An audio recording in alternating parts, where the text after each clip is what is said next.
Phone silent रहे please.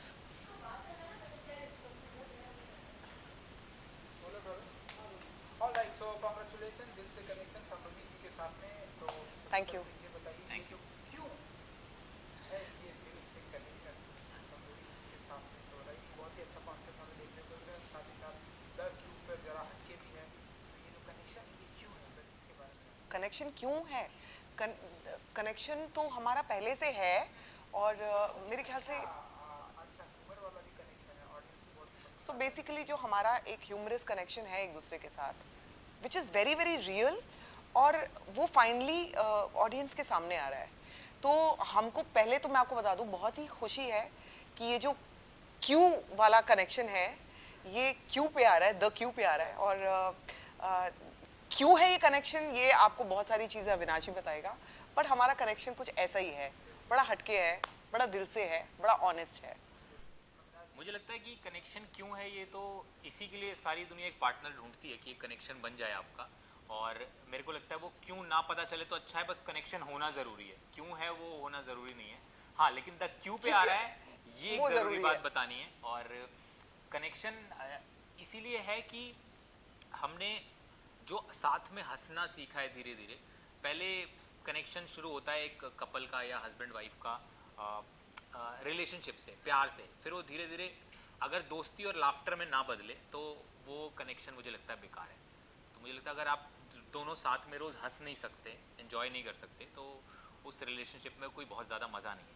और शायद उसी मज़े की वजह से, उसी एंजॉयमेंट की वजह से, उसी कनेक्शन की वजह से हम दोनों यहाँ पे बैठे हुए हैं और ये शो द क्यू पर आ रहा है। और ऑडियंस भी देख पाएगी कि जो एक रिलेशनशिप में जो कनेक्शन होना चाहिए, लोगों को लगता है कि यार हम लोग आपस में झगड़ते हैं क्या, बाकी लोग भी जो टीवी पे दिखते हैं झगड़ते होंगे क्या, पर्दे के पीछे कैसी लाइफ होगी। तो मैं बताना चाहता हूँ एग्जैक्टली वैसी होती है जैसी आपकी है। और पीछे झगड़न भी होती है, लड़ाई भी होती है, मज़ा भी होता है, हंसी भी होती है। हम भी सब्जी के पैसे कम करवाते हैं ठेले वाले के पास जाके, और हम भी कपड़े में डिस्काउंट लेते हैं। खासकर मैं ये तो इतना नहीं कर पाता। सब्जी तुमने कब खरीदी है? नहीं मतलब झूठ बोल रहा है। अब हम हो गए। आपने लास्ट सब्जी कब खरीदी? आप मैंने लास्ट सब्जी खरीदी थी लॉकडाउन में। हाँ, और मेरी बहुत डांट पड़ी थी संभावना से मुझे, क्योंकि मैं महंगी कुछ खरीद के लाया था। 1200 रुपए की सब्जियां ले आया था। 1200 की, जो कि हो सकता है लॉकडाउन में शायद मैं ये भी मान सकती हूँ कि चलो सब्जियां महंगी हो गई, बहुत ज्यादा सब्जियां हो गई थी महंगी लॉकडाउन में, सबके लिए बहुत प्रॉब्लम थी। लेकिन आप कहो कि आपने 400 रुपए दे दिए सब्जी, और यहाँ तक 1200 रुपए कौन देता और है? यहाँ तक कि संभावना ने मुझे 500 रुपए लेके भेजा था, 700 में उधार करके आया था कि भैया 700 में आके देता हाँ, हूँ। मैं मेरी और बीवी आके ने मुझे देता हूँ। 500 ही दिए अभी। तो ये वैसे भी इस तरह की नेचर इसकी है कि जो कोई कुछ बोलेगा ना, ये आगे क्वेश्चन नहीं करेगा, ये जी मैं कर देता हूँ, आप अपने कपड़े भी उतार के दे दीजिए, वो भी उतार के दे आएगा। इसीलिए तो मुझे ऐसी बीवी की तलाश थी ना, कि जो कुछ कर पाए, क्योंकि मैं कुछ नहीं कर पा रहा हूँ। तो मैंने कहा एक तो स्ट्रांग आदमी हो साथ में, औरत सॉरी। तो मैं आदमी बना दिया तो बात ही खत्म हो गई। संभावना जी, आप इन्हें किस तरह से आप इन्हें लाइक चेंज करती हैं? आपने बता दी कि क्यों 1200 की सब्जी क्यों खरीदी? ये बोला, सब तो कपड़े खरीदने के लिए बोला तो मतलब निकाल के दे दिया, क्यों? 1200 की सब्जी, कपड़े, ये सब कर देना, ये अविनाश को डिफाइन करता है। This is what Avinash is all about. ये मतलब इसके पास रीजनिंग नहीं है कि मैंने ऐसा क्यों किया। ये स्लो हो जाता है, ये ना स्लो हो जाता है एकदम। मुझे इसको जगाना पड़ता है कि सुनो अविनाश ऐसा हो गया है तुम्हारे साथ। फिर कहता है अच्छा अब तुम इसको हैंडल करो, मेरे को आगे कर देता है। फिर मैं जाके आगे लड़ती हूँ, तो क्या हो जाता है, लोग लगता है अरे ये इसकी बेबी तो बाप रे इसी को मारती होगी। तो हाँ ऐसा लगता होगा, देखो पीछे से भी हंसे है ना, इसका मतलब उनको भी यही लगता है। तो मेरे को देख के लोगों को एक ऐसा नोशन है मेरे बारे में कि संभावना आई तो ये बात में करेगी, मारेगी पहले, पता नहीं क्यों, और ये घर में पति पिटता होगा। तो ये वाला नोशन बेसिकली ये शो में ही और ये चीजें इसीलिए समझ ये में शो द आएंगी। क्यू पर आ रहा है कि लोगों को पता पता चले, लगे भाई मैं मारती पता नहीं चले हूँ। कि नहीं भाई संभावना ऐसे ही बिना बात की मारना शुरू नहीं कर देती। नहीं ऐसा नहीं है। तो ऐसा नहीं है। संभावना रियल लाइफ में कैसी है, असली संभावना कैसी है, यही शो से द क्यू पर लोगों को पता बहुत फन चलेगा। लविंग पर्सन हूँ। और हम मेरा पूरा ऑब्जेक्टिव यही था कि हम ये शो करें कि लोगों को पता चले, क्योंकि रियलिटी शोज ने संभावना की जो इमेज बना दी है वो बिल्कुल भी नहीं है, वो बिल्कुल ऑपोजिट है उसके। और ये मैं चाहता हूं कि बात लोगों तक पहुंचे। और ये पहुंचाना चाह रहा है, पहुंच नहीं रही है। और लोग मानने को तैयार नहीं है कि संभावना ऐसी हो सकती है। वो कह रहे नहीं ये झूठ है, ये कह रहे सच है। तो इसी के लिए, ये कनेक्शन बनाने के लिए, लोगों और मेरे बीच का कनेक्शन के लिए द क्यू आया है। तो ये बिल्कुल वैसे ही है कि पहले मुझे पता चला कि संभावना कैसी है। जैसे एक आदमी को पता चलता है कि यहाँ खजाना है, फिर वो दुनिया को बताता है। तो मुझे पता चल गया खजाना है, मैं दुनिया को बता रहा हूँ भाई मेरे पास खजाना है, आप देखो। चलिए, ये मेरा अगला सवाल भी था कि संभावना जी ने इस शो के जरिए से, लेकिन संभावना जी ने जो एक खुलासा किया है कि हनुमान जी की तरह आपको आपकी शक्तियों को जगाना पड़ता नहीं, वो मुझे भी जगाना पड़ता है। हनुमान जी वाली शक्तियां जो है ना, मेरे में शक्तियां है ही नहीं, मेरे जगा के भी ये कुछ तो होगा शक्ति लेस है, इसको तो बताना पड़ता है। सुनो, तुम मारे गए हो, तुम लुट चुके हो, बर्बाद होके आ चुके हो। ये नहीं कि ओ लुटने वाले हो, लुटना नहीं, वो लुट चुके हो, बर्बाद चुके हो। मुझे मेरी शक्तियों का बताना पड़ता है। वो ये बताता है एक्चुअली जो आप पूछ रहे हो कि ये बताता है कि तुम्हारे, मतलब कई बार मैं कॉन्फिडेंस जैसे लूज कर लेती हूँ या फिर मेरे को शक होता है अपने पर, तो ये है ऐसा इंसान जो कि मेरे को बताता है कि तुम्हारे अंदर ये चीजें हैं, इसको तो मतलब संभावना की खूबी कह लो या वीकनेस कह लो, वो छोटी मोटी प्रॉब्लम्स हैंडल नहीं कर पाती, वो मैं करता हूँ। जब पहाड़ टूटता है ना तो मैं इसको आगे करता हूँ, क्योंकि ये वॉरियर है, ये सेनापति है, मैं तो प्यादा व्यादा हूँ, ये सेनापति है। बड़ी प्रॉब्लम ये अपने आप को नीचे करके ऑडियंस का प्यार ले गया ये आदमी। हाँ। तो ऐसी बड़ी प्रॉब्लम आपको याद है जब आपने संभावना जी को आगे कर लिया और बहुत सारी हैंडल किया हो संभावना जी ने? मैं एक बार एक शूटिंग करने के लिए गया था लखनऊ में, और लखनऊ में तो जनरली जो होता है कि जो ज़्यादातर जो प्रोड्यूसर्स होते हैं वो कोशिश ये करते हैं कि, ज़्यादातर नहीं, कुछ ऐसे होते हैं जो कोशिश ये करते हैं कि भाई किसी तरह पैसे रोक लिए जाएं, जो कि हमारी एक्टर को भस्म करने के लिए इनके पैसे रोक दो। हाँ, तो और फिर क्या होता है, कई एक्टर्स के पैसे मर जाते हैं, नहीं मिलते, जो कि एक्चुअल प्रॉब्लम है। अब मैं वहाँ लखनऊ चला गया और मेरी आदत है कि मैं जल्दी बोलता नहीं हूँ, मुझे लगता है मिल ही जाएंगे। अब मैंने वहाँ से संभावना को फ़ोन किया कि मैं तो बोल के थक गया हूँ और अब तो शूटिंग खत्म ही होने वाली है, अगर शूटिंग खत्म हो गई और मेरे पैसे नहीं मिले तो क्या होगा? एक दो लास्ट के 2-3 ही सीन बचे, अब मैं क्या करूँ? और रूम के अंदर बैठा हूँ। मैंने कहा तुम रूम से निकलो मत, रुको। ये रुक ही नहीं रहा, ये कह रहा है मैं ना मेरे जा रहा हूँ क्योंकि वो बुला रहे हैं। मैंने कहा अरे यार, मैंने कहा प्रोड्यूसर का नंबर दो। अरे काफी पहले की बात है, अरे टाइम हो गया। मैंने कहा सुनिए, और इसने एकदम जैसे एक्सटॉर्शन कॉल होती है, फिरौती मांगते हैं कि तुम्हारा लड़का हमारे कब्जे में है। मैंने कहा सुनिए, आपने अभी देखो मेरे सिंपल से कहा, आपका काम हमने बर्बाद नहीं किया ना, तो आप हमारा दिमाग मत बर्बाद करो, हमारे पैसे हमको दे दो, बिकॉज हम लोग सब लोग पैसे के लिए काम करते हैं। Everybody works for money. आप भी बैठे हो, हमारा इंटरव्यू ले रहे हो, पैसे ना मिले क्या करोगे? हमें तो मिल नहीं रहे इस इंटरव्यू के लिए, लेकिन फिर भी अमूमन लोग पैसे के लिए काम करते हैं। तो भाई अगर पैसे नहीं मिल रहे हैं आपको, पैसे पूरे के पूरे, और ये नहीं कि थोड़े मिल गए और थोड़े रह गए हैं, अजीब पूरे के पूरे। तो मैंने फिर बस मेरा लास्ट एंड फाइनल कि जो इंसान मेरी बात भी नहीं सुन रहा था, वो शूटिंग छोड़ के पैसे लेके मेरे होटल रूम में आया, उसने मुझे सॉरी भी बोला, सारे पैसे भी बोले, और बोला कि अगर आपको अभी भी जाना है तो आप चले जाइए, वो सीन हम मैनेज कर लेंगे। तो मुझे ऐसा लगता है कि अपनी आवाज में ना, आपकी एक आखिरी फाइनल जो आवाज होती है, उस आवाज को इतना स्ट्रांग होना चाहिए कि वो फाइन आपके तक पहुंच जाए। अगर मेरी बात आपको समझ नहीं आ रही है ना, तो फिर मेरा तो बोलने का मतलब ही नहीं है। तो फिर सर जी दे दो ना, सर जी ऐसे, सर जी, मैं ये नहीं करती हूँ। मैं एक ही बार बोलती हूँ और वो फाइनल होता है, वो मेरी तरफ से फाइनल होता है कि इसके बाद नहीं बोलूंगी मैं। तो मुझे ऐसा लगता है मेरा पति बेचारा इतना इनोसेंट, बेचारा काम कर रहा था ऐसे पसीने में तरबतर, तो इसको पैसे नहीं मिले तो मेरे दिल दुखेगा ना बीवी का। बहुत तकलीफ हुई मेरे को। फिर ना मेरे को ना एज अ बीवी नहीं, एज अ इंसान भी किसी के लिए, और ये मैं हर एक के लिए करती हूँ। मैं ये लड़ाई मेरी अपनी या पति की नहीं है, मैं मेरे स्टाफ के लिए भी लड़ जाऊंगी। मैं मेरे किसी भी राह चलते इंसान के लिए भी अगर किसी से गलत हो रहा है ना, मैं वो गलत बर्दाश्त नहीं करूंगी। ये मेरी प्रॉब्लम है। अब इसको प्रॉब्लम बोलो, अच्छी बात बोल लो, लेकिन ये मैं हूँ, बर्दाश्त नहीं करूंगी। तो ये छोटी क्वेश्चन था, आंसर बड़ा हो गया। वो जो आपने कट कर दिया, सुनिए, उसके आगे मुझे सुनना था। अच्छा सुनिए, तो मैंने कहा ऐसा है, आपने पूरा काम किया, अविनाश का काम आपको कैसा लगा? अच्छा लगा। आपको कोई अविनाश ने प्रॉब्लम दी? नहीं दी। काम बहुत ही बढ़िया था, एक एक सीन में वो बराबर उसने किया, मैडम उसमें तो कोई प्रॉब्लम। मैंने कहा तो आप उसको प्रॉब्लम क्यों दे रहे हैं?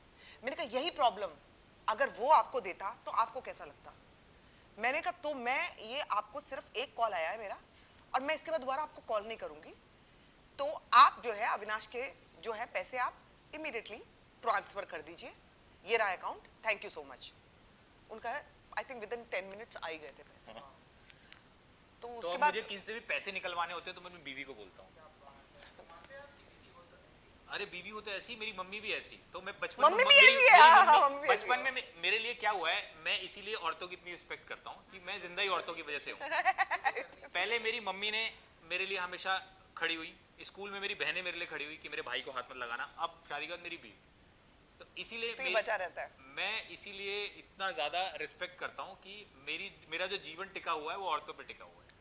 ज्यादा भी औरतें मत लाना, पता चला औरतों पे टिका हुआ है तो औरतें ही औरतें हैं साथ में। तो चलिए मैं अपने सवाल पे आता हूँ कि हाँ जैसा जी। कि ये जो अंदाज संभावना जी आपका लोगों को देखने के मिलेगा, हाँ जी। जो मुझे ट्रेलर भी दिखाया गया, हाँ जी। उसमें भी मैंने जो नोटिस किया कि रियलिस्टिक देखने को मिला। एंड ये जो आपका अंदाज लोगों को बहुत ही कम नॉलेज की संभावना हाँ, ऐसी भी है, ऐसी भी है। लोगों के पैसे भी निकलवा सकती हैं, लोगों की हेल्प भी करती हैं, एंड रियल लाइफ में इस तरह से इतना प्यार भी देती हैं, पीटती नहीं है बल्कि बहुत ही प्यार देती है। ये जो अलग सा अंदाज देखने को आई गेस मेरा बिग बॉस से एक वो मिल गया, एक खिताब मुझे मिल गया, मतलब संभावना मतलब टेरर, तो एक वो खतरनाक इमेज मेरी सामने आ गई। बट क्या होता है जब आप एक ही घंटा दिखाना है तो आपको कंट्रोवर्सी आप प्रेफर करते हो कि दिखाएं, तो मैं तो बड़ी पूजा पाठ वाली भी हूँ, कभी किसी ने दिखाया नहीं। जैसे ही मैं चप्पल उठाती थी तो ये दिखा देते, प्रोमो बन जाते थे। तो मेरी इमेज इसलिए भी ऐसी करके बाहर आई, जबकि हर एक बंदे की मेरे हिसाब से वो साइड होती है। गुस्सा इनको भी आता है, गुस्सा मुझे भी आता है, गुस्सा आपको भी आता है। तो गलत होगा तो आप भी उठाएंगे अपनी आवाज। मैं तो चप्पल उठा दी, लेकिन आप आवाज उठाएंगे तो वो जो आवाज है ना मेरी, थोड़ी नहीं काफी, बीइंग अ पंजाबी बुलंद है। तो मेरे को जो कहना होता है तो फिर मेरी ऐसा लगता है जैसे मैं एक बंदे से जब बात कर रही हूँ तो मुझे लगता है कि मैं पूरी जनता को संबोधित कर रही हूँ, मेरी आवाज इतनी लाउड है। सो उस वजह से भी लोगों को ऐसा लगता है कि अरे बाप रे खतरनाक है, जबकि ऐसा नहीं है। मैं प्यार में हंसती हूँ ना तो लोगों को लगता है मैं पीछे किसी को मार रही हूँ। हाँ, तो हम ऐसा होता है। जब हम प्यार कर रहे होते हैं तो हमारे पड़ोसियों को लगता है कि लड़ रहे हैं। हाँ, हाँ, ये तो जो संभावना की प्यार आवाज में आती है ना प्यार अंदर से, तो उनको प्यार लगता है, है। लग रहा है पति पत्नी की लड़ाई हो रही है, लेकिन वो प्यार है इसका, लाउड आवाज में। लाउड आवाज है, पंजाबी हूँ, लाउड है। नहीं, बट जो आपकी स्पीच थी, आप जिस तरह से आप बातें करती हैं, अविनाश जी, आप मानते हैं कि पॉलिटिक्स भी ज्वाइन करना चाहिए? अरे अरे ये पता नहीं क्यों चाहता है, देखो मैं ये क्यों चाहता है? अब क्या क्वेश्चन किया है, ये क्यों चाहता है, ये आपने क्वेश्चन क्यों किया? मेरे को इस बात का जवाब चाहिए अब आपसे। ये आप दोगे जवाब? ये क्वेश्चन कहाँ? अरे बाप रे, मेरे जिंदगी में मतलब मेरा जीना हराम कर दिया इस आदमी ने। कह रहे ये तुम पॉलिटिक्स के लिए बनी हो, तुमको बोलना आता है, और तुम जो हो वो एक्चुअल में काम करेगा। मतलब लाइक कहते हैं पॉलिटिशियन मतलब बोलते हैं, बोलना ही आना चाहिए। नहीं, मुझे तो बोलते हमेशा ही हैं। मुझे हमेशा लगता है, और मैं हमेशा कहता भी हूँ कि मेरी पत्नी की ऐसा लगता है ये जो मैंने 5 मिनट का जो इंटरव्यू किया, इसमें मुझे ऐसा फील ऐसा फील हुआ, पॉलिटिशियन की आवाज आई आपको एक की आवाज है यार, पॉलिटिक्स ज्वाइन करने है? नहीं, ऐसा मुझे दिल से है, मैंने वो कैसे मुझे बड़ा अच्छा लगा, पता है मुझे। नहीं, आज मैं आपसे तो बात हमेशा करके कहता हूँ बहुत कि अच्छा लगा। मेरी पत्नी की दो चीजें बहुत अच्छी चलती हैं, कमर और जबान। तो ये दोनों में वो माहिर है। और एक और चीज बहुत अच्छी है, मेरी हेल्पफुल नेचर। तो मेरे को ऐसा लगता है अगर मैं पॉलिटिक्स में एंटर कर जाऊं, आवाज कम, बहुत आवाज आ गई, तो मुझे ऐसा लगता है कि अगर मैं पॉलिटिक्स में वाकई एंटर कर जाऊं, आई रियली डोंट नो कि ऐसा होगा या नहीं होगा, मुझे नहीं पता, लेकिन अगर मैं कर दूं तो मैं वाकई लोगों के लिए काम करूंगी, लोगों को मैं हेल्प करना चाहूंगी। मेरा दिल ना ऐसा पसीज जाता है, मैं किसी की तकलीफ देखती हूँ ना, मैं ऐसी हो जाती हूँ कि ओ गॉड, मैं आपको पता नहीं है, मैं आउट ऑफ द वे अपना काम छोड़ के मैं उनकी मदद करने पहुंचती हूँ। ये मेरी नेचर, चाहे शूटिंग में भी लेट हो जाऊं वो चलेगा, लेकिन अगर मेरे को दिख गया कि एक डॉग को भी सड़क पे किसी ने मिसबिहेव किया है, तो पहले तो मैं उसको, बंदे को उसके घर तक छोड़ के आऊंगी कि मैं बताऊंगी कि आप कितने गलत हो, ठीक है, और आपको भी ऐसे पीछे से संबोधित किया जा रहा है। तो ये मेरी नेचर है, हेल्पफुल नेचर है मेरी। तो आई थिंक ये अगर मैं पॉलिटिक्स एंटर करती हूँ, ये सिर्फ बोलने की वजह से नहीं, अदरवाइज भी मेरी हेल्पफुल नेचर की है, वजह से। तो मैं कर दूंगी, मैं काम कर दूंगी लोगों के लिए। टाइम की थोड़ी प्रॉब्लम, बस इतना सा जानना चाहूंगी, कौन सी पार्टी ज्वाइन करेंगे अगर आप इन फ्यूचर, लाइक अगर आप ज्वाइन करें? देखो, ये तो बोलना भी बहुत मुश्किल है, अब आया हूँ उठ पहाड़ के नीचे। ये तो बोलना बहुत मुश्किल है। पार्टी जो फॉर्म में होती है, आप यही कहते हो कि अरे वही वाली ज्वाइन कर लो। मेरे को ऐसा लगता है कि आपको किसी की हेल्प करने के लिए ये जरूरत नहीं है दिमाग लगाने की कौन सी पार्टी ज्वाइन करनी चाहिए, क्योंकि अगर आपको मदद करनी है तो आप कहीं पे भी रह के किसी भी पार्टी में रह के आप मदद कर सकते हो, और मैं बिना पार्टी के भी मदद कर रही हूँ। सो आई डोंट बिलीव कि मैं आपको ये बताऊं इस समय कि मैं कौन सी पार्टी ज्वाइन करके मदद करूंगी। मदद तो मैं वैसे भी कर दूंगी, आओ ना पार्टी हूँ, पहले आओ तो सही, आएंगी नहीं तो मैं कैसे मदद करूंगी? मुझे क्या पता कौन सी पार्टी मदद कर रही है, मैं जेन्युइनली करूंगी। आ जाओ मेरे पास, आओ मैं बताती हूँ मैं कौन हूँ, फिर सच बता रही हूँ मैं। हाँ, इसी के साथ धन्यवाद। 18th अप्रैल इसी के साथ संभवी द क्यूब पर आ रहा है 18 अप्रैल, जरा हटके तो थोड़ा सा आपके अंदाज में क्या रहेगा? तो 18 अप्रैल से हमारा शो आ रहा है दिल से कनेक्शन नहीं, दिल से कनेक्शन, दिल से कनेक्शन संभवी के साथ। तो 18 अप्रैल से आ रहा है हमारा नया शो दिल से कनेक्शन संभवी के साथ द क्यू पर शाम 7 बजे, मंडे से लेकर फ्राइडे तक। छोड़ना नहीं, सबको देखना, क्योंकि हमारी तरह द क्यू सबको भी, माने सब देखना, क्योंकि हमारी तरह द क्यू भी है जरा हटके। Thank you. हाँ देखो, अब आपको एक्स्ट्रा पैसे लेंगे आपसे, 2-3 क्वेश्चन। चल, okay, thank you so much. हाँ यार, एसी क्यों बंद कर दिया हमारे लिए, ऐसा क्यों किया? सुनो ना, मैं क्या कर रही हूँ भाई? मेरे से तो क्वेश्चन पूछो कि मेरे को जवाब देने हैं भाई।